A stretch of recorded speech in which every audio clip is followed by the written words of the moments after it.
জয় গুরু, বন্দে পুরুষোত্তম। আশ্রমিক এক গুরু ভাই বাচ্চা মেয়েকে দুঃসহ গরম থেকে একটু শান্তি দিতে মাথা ন্যাড়া করিয়ে দিয়েছেন। সন্ধ্যায় প্রার্থনার পর ফিলান্থ্রপি অফিসের পাশের নাটমণ্ডপে আচার্যদেব এসে বসেছেন। সবাই প্রতিদিনের মতো প্রণাম নিবেদনও করছে। সেই বাচ্চা মেয়েটি তার মায়ের সঙ্গে আচার্যদেবের কাছে প্রণাম করতে আসছে দেখেই তিনি দূর থেকেই উচ্চ স্বরে বলে উঠলেন, এত সুন্দর করে কে চুল বেঁধে দিয়েছে, খুব সুন্দর লাগছে। বাচ্চা মেয়েটা ছলছল চোখ, করুণ মুখে কাঁদো কাঁদো স্বরে বলে উঠল, মা না আমার।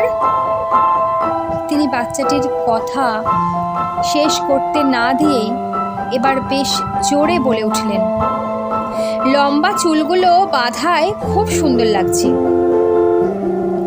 কথাগুলো খুব মন দিয়ে শুনেই শরতের সোনালি রোদ্দুরের মতো মিষ্টি হাসিতে মুখ ভরিয়ে দিয়ে তার ছোট্ট ছোট্ট দুই হাত দিয়ে কাল্পনিক চুলের বিনুনি সরিয়ে প্রণাম করে গর্বিত মুখে মায়ের হাত ধরে নাচতে নাচতে বাড়ির দিকে চলে গেল। এটি শুধুমাত্র একটি ক্ষণিকের ঘটনা না, বাচ্চাটির মনে অনেক ক্ষোভ জমেছিল, যা মা বাবার বিরুদ্ধে নালিশের আকারে সে বলতে এসেছিল।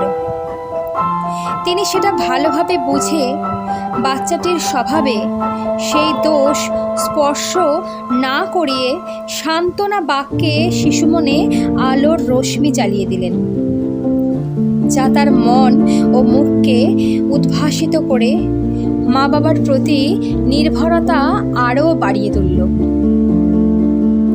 এইরকম প্রতিদিন অজস্র ঘটনার সাক্ষী হয়ে উঠেছে আশ্রমের চারপাশ। আচার্যদেব বলছেন, এখন গোটা বিশ্বজুড়ে এক অস্থির সময়কাল চলছে। এই সময়ে শিশুদের প্রতি বিশেষ যত্ন নেওয়া দরকার। আর যত্ন নিতে গেলে সবার আগে শিশু মনস্তত্ত্ব বোঝা প্রয়োজন। এখনকার আধুনিক স্কুলগুলো এক একটি জেলখানা হয়ে উঠেছে। শিশুরা তাদের স্বাভাবিক ইচ্ছে বা ভাবভঙ্গিমা কিছুতে প্রকাশ করতে পারছে না। সেখানে প্রতিটি মা বাবার গুরুদায়িত্ব হলো নিজের শিশুর ইচ্ছে, চিন্তা, সৃজনশীলতার পূর্ণ বিকাশের বাধাগুলো সরিয়ে দিয়ে সন্তানের জীবনের সুষ্ঠু ভিত গড়ে তোলা। প্রতিটি স্কুলে নিয়মকানুন অত্যন্ত কঠোর এবং সীমাবদ্ধ। তাই বলে শিশু মনকে তার জীবন পরিবেশে কখনো জটিলতার মধ্যে যেন ঘুরপাক খেতে না হয়, সেটাও দেখা প্রয়োজন। আর তাই এই কথাটাই আচার্যদেব সবাইকে বারবার বলে যাচ্ছেন।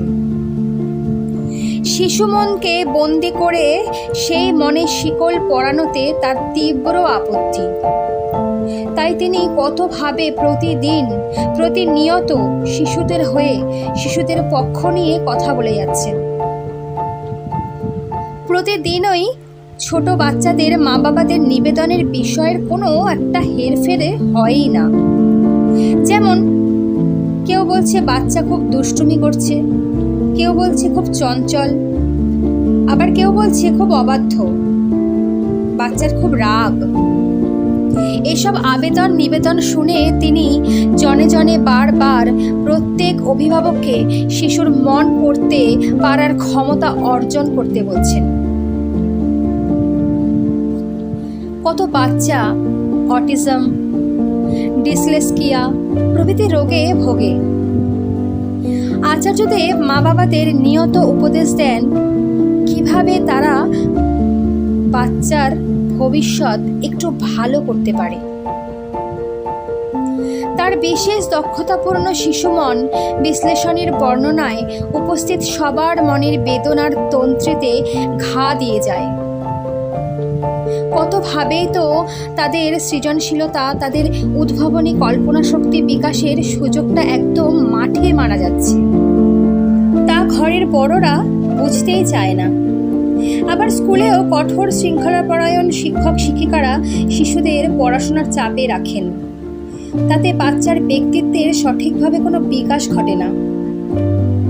অনেক স্কুলে তো আবার খেলার জন্য বিস্তৃত মাঠও থাকে না। তার ফলে শৈশবের নির্যাসটাই তারা হারিয়ে ফেলছে। তাই আচার্যদেব প্রত্যেক অভিভাবকদের পরামর্শ দিয়ে চলেছেন শিশু মন বোঝার জন্য বিভিন্ন মনস্তাত্ত্বিক জার্নাল ও বইপত্র পড়তে। এর জন্য বাবা মায়ের অনেক সময় কাউন্সিলিংয়েরও প্রয়োজন হয়। আজকের বাচ্চাই তো আগামী দিনের ভবিষ্যৎ।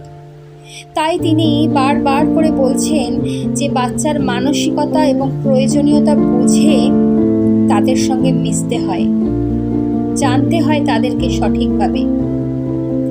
জয় গুরু।